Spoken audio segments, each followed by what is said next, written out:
Yeah, fourth module is all about data link layer. And we studied in the last module about, that means last chapter in third module about error detection, right? Error control methods, right? So this is also, I mean, error methods or the error control is one of the functionality of data link layer. We studied CRC, right? Cyclic redundancy check as well as internet checks, right? So those methods are used in data link layer. So you can see error control is one of the functionality of this data link layer. Okay. And in this chapter, I mean, in this module, you have 4 chapters. Okay. Uh, I mean, all 4 chapters is about data link layer itself. And all these chapters are very small. Uh, we can finish it off soon, but let me give you assignment so that you can be thorough with all the concepts. Okay. And this module includes first chapter is all about data link layer services, sorry, data link control services, and the second one is medium access control, fourth one is introduction about the data link layer, and the last chapter is about addressing. So in addressing, we will be studying, addressing, this is with respect to network layer, and here we'll be studying about the details in addressing. Okay. So let's start with the first chapter, that is data link control services. So before starting data link control services, I just want to remind you the functionality which we studied uh, for the data link layer in the first module. So what are the data link layer functionalities? We discussed many functionalities, right? One, as I said, it is error control, right? So before looking into the functionality of this data link layer, you need to remember the data what protocol data units or the data units used in each layer of the network. Okay. So since we are talking about data link layer in this module, you have to remember what is the data unit used for the data link layer. As you can see in this image, which the what layers are 7, right? With respect to TCP/IP network model, the layers are 5 layers: physical layer, data link layer, network layer, transport layer, and application layer, right? So data is generated at the application layer, so that we call it as message, right? And then this message is passed on to the next layer, that is transport layer, where this message will be divided as here segments, as you can call this as a data unit of this transport layer. And then again the segments are for transferred to the next layer, that is network layer. Here we call the data as a datagram, right? And then forwarded to the transferred to the data link layer, where we call the data as a frame. Okay, the packet whatever created at the network layer is divided as frames, and then this data link layer forwards the data in frames in the form of bits to the physical layer, right? So then this physical layer converts the bits into what signals, and then transmitted over the transmission link. So with respect to this data link layer, you have to remember the data unit used for this layer is frame. Okay. So let's see what are all the functionalities of this data link layer. The first is what? Framing. I mean, what the data which is received, or the packet which is received from the network layer to the data link layer, the packet is divided as frames. So where that process we call it as framing. This is one of the functionality. And next, flow control, then error control we already discussed, and the last one is access control. So we are going to study all this. Okay, these are the functionalities of data link layer. Okay, so Framing. In the framing, uh, as I said, what is framing? We have already discussed this in the first module. Okay, here you can see this. One second. Yeah. So yeah, the packet is received from the network layer, right? Packet is received from the network layer. For this data, you are going to append header and the trailer. Okay, so this all together we call it as frame, right? So this process we call it as framing, and then that frames is passed on to the next layer, that we to the next layer, that is physical layer, right? So framing is what? Adding header and the trailer. Okay, so let's see how it is done in this layer. Okay, so framing is of two types. Okay, uh, fixed size framing, and the second one is variable size framing. Okay, framing follows two types: fixed size framing and variable size framing. Fine, let's see the first one, that is fixed size framing. What is fixed size framing? That means the packet which is received from the network layer, okay, is divided as frames, right? So that means what? The division, whatever takes place on the packet, will be of fixed size. Fine. So let's see. Uh, for example, you can see here.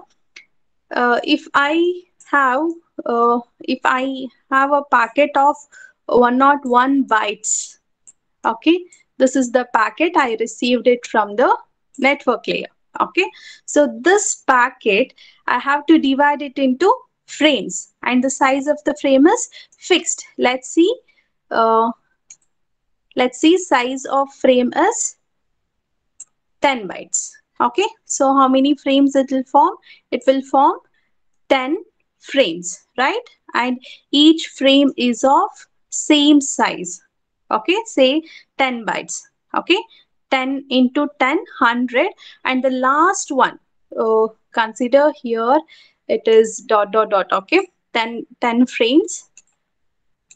Okay, and the last one, this is also 10 what 10 bytes. Okay, so but it will take only one byte here, right? Last byte will have only data as one byte, and whatever the left out 9 bytes are there, that will be what uh, included with the stuffing. Okay, so that extra 9 bytes will be considered for stuffing, because each frame size should be a fixed one, right? So this packet is divided into number of frames, and each frames will have fixed size. Okay, if the last byte is not the data is less than the uh, size of the frame, then the left out space need to be filled with stuffing. Okay, the stuffing will study in the next topic. Okay, as syllabus progress in this module, in the first chapter only, we'll study the stuffing. I hope this is clear. So what is fixed size framing? It is fixed size framing. There is no need for defining the boundaries of the frame.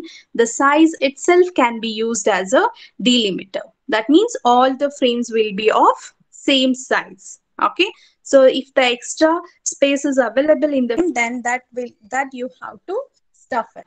Okay, that is all about fixed framing. Now, second type is what? It is variable size framing. As name says, the size of the frame varies, right? So here, let me consider this example. Okay, so the same, let me consider the same packet, say the packet which is received from the network layer. The size of the packet is 101 bytes, and uh, for this data link layer, we are following variable size framing. Okay, so here again, this packet will be divided into number of frames, and each frame will be of different size. Say uh, this may be 15 bytes, and next one maybe uh, 8 bytes. Okay, next one may be 50 bytes. Okay, and so on. So here, so the size of the frames is not fixed. That's why it is called as variable size. I hope this is clear to everyone. In the fixed size framing, all the frames will be of fixed size. In variable size framing, the frames that is formed at the data link layer will be of variable size. It is not fixed. Okay, so that's why it is called as variable size framing. So if the frame is variable size, then we need a way to define the end of the frame and the beginning of the next, right? So this is this you have to mention it. Say, see, this is variable size, right? Say this is, as I said, it is 15 bytes. Okay, as this you take it as 5, and this as 50. Okay, so the receiver will not be knowing where this particular frame ends and where the next frame starts. Because here there is no fixed size, whereas in fixed size framing, since the size of all the frames are fixed, receiver will easily identify what is the starting of the frame of the next second frame. What is the starting of second frame? That means what is the starting of each frame and what is the ending of each frame. But that is not the case in variable size. Okay, because the size of the frame varies, right? So it is very important to mention what is the starting of the frame and what is the ending of the frame, or what is the starting of second frame and what is the ending of second frame. So to do this, we use delimiter. What do we use? We use delimiter. Say, what is delimiter? Extra byte is appended to the frame. So this says this is the starting, okay, and this says this is the uh, end of the, sorry, this is end of this frame. Okay, so in this way, for each and every frame, we are going to append the start of the frame and end of the frame. For this also, the start of the frame is required and end of the frame is required. So looking at the start and the end frame bytes or bits, the receiver will come to know this is the beginning of the particular frame and this is the ending of this particular frame. Okay, so the delimiters are not required with respect to fixed size framing. Okay, so let's come back to the topic. So now, to do this, to mention what is the beginning of the frame and ending of the frame, we use two approaches, that is character oriented approach and bit oriented approach.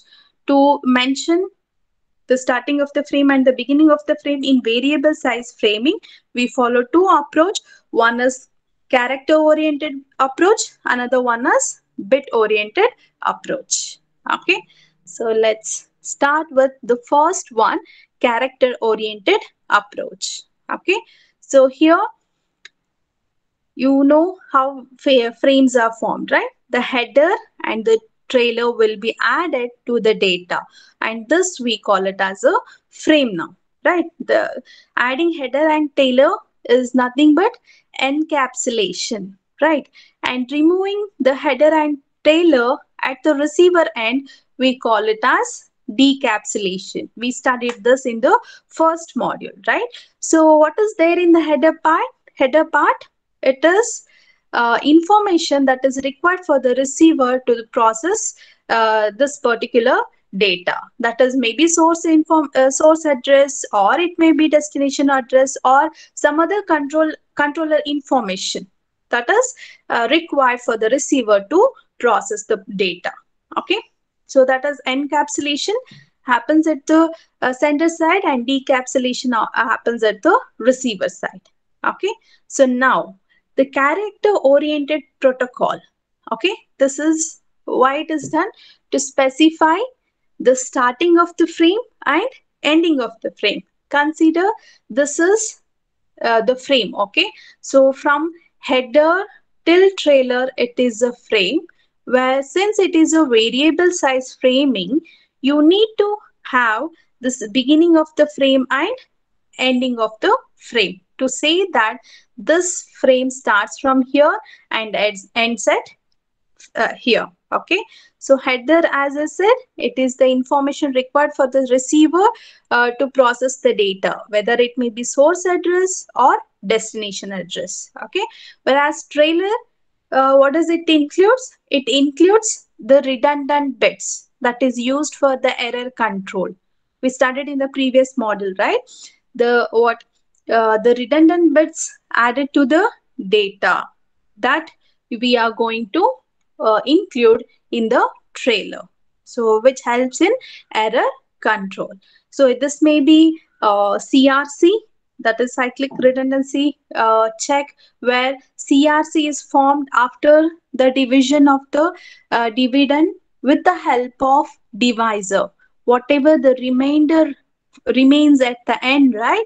So that CRC is included at this trailer.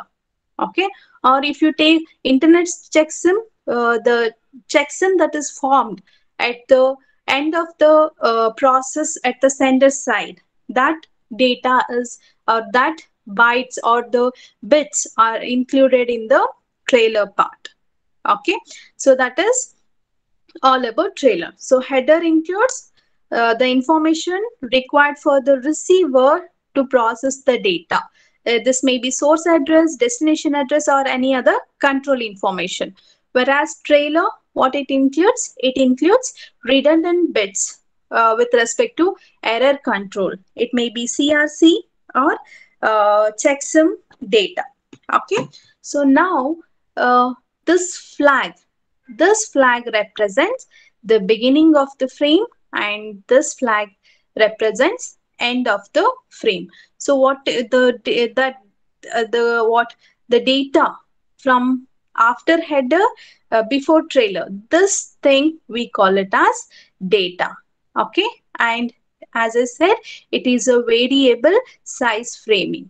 So the data which is present here will be of variable variable size. And one thing you have to remember here, each what whatever the cells that are considered here must be of length of the value which has to be multiplied by 8. See, uh, this may be of 8 bits, this may be of 16 bits, this may be of uh, 32 bits likewise. Okay, so all data must be of multiples of 8, or this must be divisible by 8. Okay, so if you take the flag, even this must be multiples of 8 itself. If you take header, even this also must be in the form of multiples of 8 only.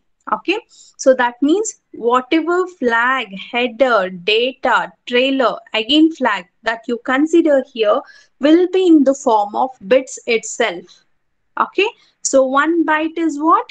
8 bits, right? So if I say this is of 2 bytes, then it will be of 16 bits, right? So whatever the size that we consider for flag, header, and the data, it should be of multiples of 8, or it has to be divided by 8. Then that way of formatting is followed in character oriented protocol. Okay, so I'll just repeat it here. The variable size framing is used. Okay, So header and trailer will be included for the data that is received from the upper layer, for which the flags are added to specify what is the starting of the frame and what is the ending of the frame. And here, as I said, what each flag or header will be of the value that is multiplied by 8. Okay, the flag is of 8 bits. Okay, and header will be of multiples of 8s, or it has to be divided by 8 itself. Okay, so that is all about character oriented protocol, or you can say byte oriented protocol. Okay, do remember, the header and trailer is included for the data, and flag is also appended to specify the beginning of and ending of the frame. Okay, and next method is bit oriented protocol. Bit oriented protocol. See, as I said in the previous method, here all the fields are will be in the form of bytes, which is nothing but 8 bits, right? Or multiples of 8, right? So whereas in bit oriented protocol, everything will be represented in the form of bit itself. Okay, the same thing. Here there is no restriction that the size of each field has to be divided by 8 only. There is no fixed rule here. Okay, so here this may be of 15 bits. Okay, or this may be 18 bits likewise. Okay, the size of the field is not fixed here. That means it should not be the multiple of 8. Okay, the way the size, sorry, what in bit oriented protocol, the size, it is not necessary, it should be multiples of 8 itself. Okay, that is about bit oriented protocol, right? And so just difference is that here it is expressed in the form of 8 bits. All the field must be of 8 bits. Whereas here in bit oriented, it is not the case. Okay. So variable size, I mean, it is not mandatory to have the bits followed in each field has to be divided by 8 itself. Okay, so next the thing is, as I said, all flags, header, data, everything will be in the form of bits, either 0 or 1. 0 and 1's patterns are followed here, maybe in the place of flag, maybe in the place of header, or in the place of data. Everything will be in the form of zeros and ones. Okay, so now the thing is, here there is a problem with respect to character oriented protocol as well as in bit oriented protocol. That is, see, here flag is used, right? So if this flag is say, let me consider, yeah, flag here followed is 0 1 1 1 0 0, say, let me consider 4 5 6 7 8, okay, 0. Okay, so this is the bits that is present at the flag here with respect to character oriented protocol. Now, as I said, the data which is present here is also in the form of bit pattern. It follows bit sequence, right? What if and one more thing, whatever the bits followed uh, at the place here flag is same as the bits followed at this flag also. If it here the bits considered as 0 1 1 sorry 0 1 1 1 1 0 0 0, the same bits will be present at the flag also. 1 0 1 1 1 0 0 0. Okay, so when the receiver receives this, okay, First, he'll check, okay, this is the what starting of the frame. These are the bits present here. Then he'll open header part and then he'll see, oh, okay, this frame is received from the sender side and I'm the destination where data has to be delivered. And then he'll receive the data here and then he'll see the trailer part where error check will be done, and then he'll encounter this flag where again the second time the same bit pattern is repeated here. So this says this is end of this frame. Okay, so now what happens, the problem with respect to this method is that here whatever the bits that is present here, if it is repeating in the data, okay, somewhere here, if the data which is presenting here is the same as the flag that is considered for this frame, if this is the bit stream which is present in the data, then receiver will think that, oh, second time I'm encountering this bit pattern, so this is the end of the frame. It is a wrong way of processing the data, right? Actually what it is, the what frame will end at this point, not here. This is the data. The receiver has to treat this also as the data. This is the data, so he has to consider this as the data, not as the flag. Okay, not as the end of the frame. Okay, to overcome this problem, such problem, we follow byte stuffing. We follow byte stuffing. What is byte stuffing? It is the process of adding one extra byte whenever there is a flag or escape character in the text. So whenever the bits considered in the flag is present in the data, then one extra byte is added to solve the problem which we discussed in the previous slide. Okay, so the receiver has to treat, if flag bits are present in the data, then receiver should treat that as a data itself, not as a flag. Okay, so let's consider this example. Oh, 1 second.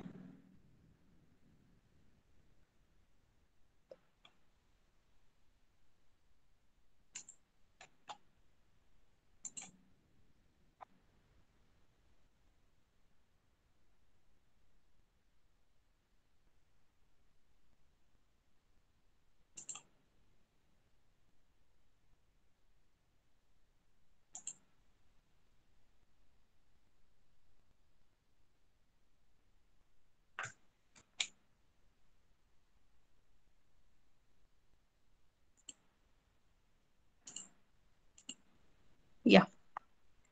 Okay, one extra byte will be added. Okay, let's see that example. So now consider this is the frame. So this whole thing is a frame. Okay, so where flag is also present, header trailer is also present, and in between data, actual data is present. Okay, so now consider the data is received from the upper layer. Okay, this whole part is data now. From here till here, it is data. So as you can see here, there is a flag in the data. That means the bits used in the flag is the same pattern as present in the actual data also. Okay, now it's the duty of the receiver. Okay, it is the duty of the receiver to not to treat this flag as a flag, but he has to consider this flag as the actual data.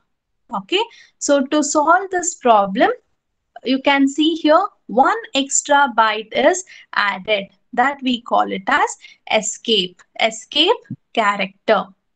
Okay, so then it is delivered to the receiver, where receiver will think, since one before the flag escape character is present, so he'll think that the flag bit, whatever the bit stream present here, is the actual data, not as the flag. Okay, this escape is nothing but 1 byte, right? 8 bits will be there. Again, it is 0 and 1 bit pattern. Okay, that is one condition. Next, what if the bit pattern followed for the escape is present in the data itself? What you have to do in that case? In that case also, the receivers should treat this pattern as data itself, not as the escape character. Okay, so to solve this problem, we again include escape character, that is one extra byte. So this escape character will say that this escape is not the escape character but actual data that is received from the upper layer. Okay, so this will solve the problem which we discussed in the previous line. So now if the flag is present in the data, you can the receiver should treat the flag as the data itself. To solve this problem, escape character is used. Another problem is whatever the bit pattern followed for the escape is present in the data only, then again for which you have to include one more extra byte, that is called as escape character, so that this escape should be treated as data itself. This is done at the sender side. Okay. Now at the receiver side, what happens? He'll receive the frame. He'll opens this. Okay. He'll open the frame. This specifies the beginning of the frame. Header information will be checked. Okay. And then he'll see escape is there. Okay. Whatever the data followed by this should be treated as data itself. Okay, and then again one more escape is there. That means after this, whatever data is present, that should be treated as data only. Okay, so and then trailer will be checked, and then flag will specify the end of the frame. Okay, this is how byte stuffing works. Okay, so what we discussed the functionalities of data link layer, right? And then framing, which is of two types: fixed size framing and variable size framing.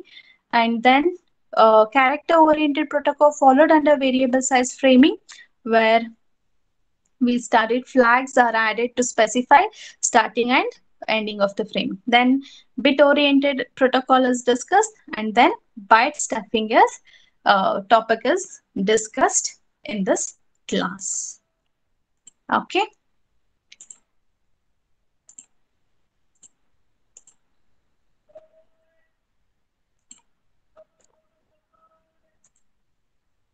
Yeah. Oh,